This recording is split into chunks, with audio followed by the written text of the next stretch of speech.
Hey guys, it's Mr. Mason. Today we're going to be reading The Relatives Came by Cynthia Rylant, and then these great pictures are by Stephen Gamble. Can't see his name because there's a little stick right there. By Stephen Gamble. I really like this story as well because it reminds me of my own family. We'll talk about that a little bit at the end. The Relatives Came by Cynthia Rylant and Stephen Gamble.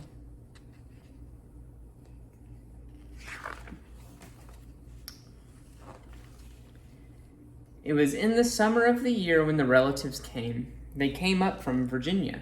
They left when their grapes were nearly purple enough to pick, but not quite. So that's the relatives' house. And that's them loading everything they've got up into their car. I love the illustrations on these. They had an old station wagon that smelled like a real car, and in it they put an ice chest full of soda pop and some boxes of crackers and some bologna sandwiches, and up they came from Virginia. They left at 4 a.m. when it was still dark, before even the birds were awake. So y'all can see how the sky is still dark up there with the moon. And they're whipping around so fast in that early morning that they've got a suitcase flying off their station wagon. And it's got all kinds of different colors on it. I can see that. Kind of a funny looking car. They drove all day long and into the night, and while they traveled along, they looked at the strange houses and different mountains, and they thought about their almost purple grapes back home. They thought about Virginia, but they thought about us too, waiting for them. So I really like this picture. It looks kind of funny with those houses up on that mountain. It's them driving through the valley and then up towards the top, looking around, and they're getting a little homesick because they've been on the road for so long. So they drank up all their pop and ate up all their crackers and traveled up all those miles until finally they pulled into our yard. It looks like they've wrecked their fence right there. But here's our characters here waving to their cousins. Then it was hugging time. Talk about hugging. Those relatives just passed us all around their car, pulling us against their wrinkled Virginia clothes, crying sometimes. They hugged us for hours. That's a lot of people to fit in that little station wagon, huh? You can see them all hugging one another. Y'all think about when you go see relatives or when you have folks come over to your house and all that time you spent at the very beginning saying hello. Then it was into the house and so much laughing, and faces and hugging in the doorways. You'd have to go through at least 4 different hugs to get from the kitchen to the front room. Those relatives. So they're a pretty affectionate family here. They've got people in each window of the house, and they're just hugging all the way through it. And finally, after a big supper, 2 or 3 times around, until we all got a turn at the table, there was quiet talk, and we were in 2s and 3s throughout the house.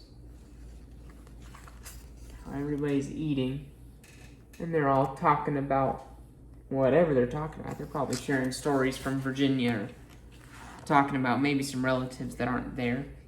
This page is funny. The relatives weren't particular about beds, which was good since there weren't any extras. So a few squeezed in with us, and the rest slept on the floor, some with their arms thrown over the closest person, or some with an arm across one person and a leg across another. It was different going to sleep with all that new breathing in the house.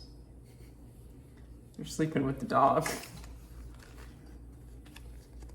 But they are wall-to-wall cousins in there, huh? The relatives stayed for weeks and weeks. They helped us tend the garden, and they fixed any broken things they could find. they're putting together his toy, tending the garden. They're even giving one of the kiddos a haircut right there. Just doing whatever they can. Staying somewhere for a couple weeks is a long time. They ate up all our strawberries and melons, then promised we could eat up all their grapes and peaches when we came to Virginia. This might be my favorite page because of all the musical instruments. Thinking about my cousins when we all get together and play music. But none of us thought about Virginia much. We were so busy hugging and eating and breathing together. And there they are, just having fun and hanging out. Being family.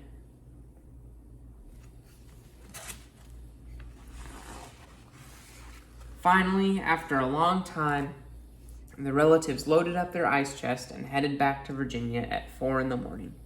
We stood there in our pajamas and waved them off in the dark. We watched the relatives disappear down the road. Then we crawled back into our beds that felt too big and too quiet, and we fell asleep. You can see morning coming in this page and the moon still on this one.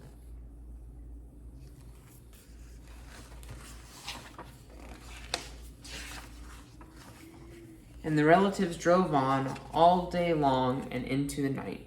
And while they traveled along, they looked at the strange houses and different mountains, and they thought about their dark purple grapes waiting at home in Virginia. But they thought about us too, missing them, and they missed us. I really, really love the colors on that page. And when they were finally home in Virginia, they crawled into their silent, soft beds and dreamed about next summer. I think this is my favorite page, though, because you can see their house. And these are their big purple grapes back here. And then the road leading up through the mountains to their relative's house. And that is the end. We got one nice last picture of their big purple grapes. So that was The Relatives Came by Cynthia Rylant with illustrations by Stephen Gamble. I really, really, really love this book because it reminds me of me and my family. When we load up in the car, we'll load up dogs.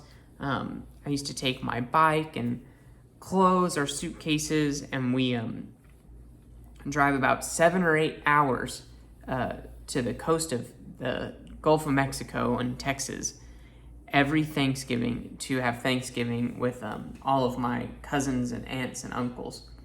And so sometimes I feel a little bit like the relatives in their station wagon, driving all day and night.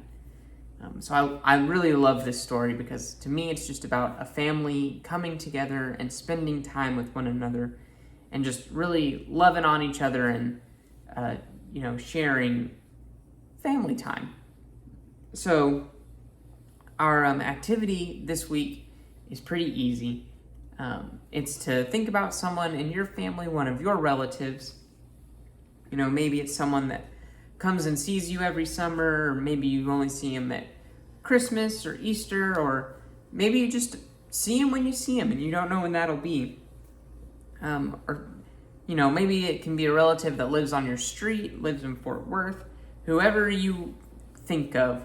And I want you to get your parents or an adult in your house's help to write them a letter and see how they're doing.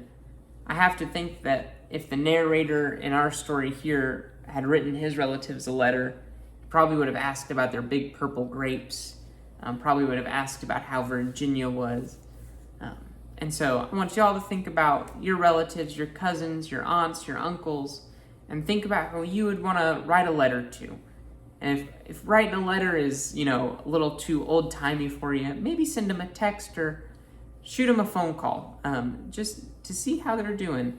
I know that this summer might be a little different, with folks maybe not traveling as much or not getting together as much as we did last summer. And I know that school is kind of on the horizon, which can be a little, sad, but we we got to keep in touch with the people that we love.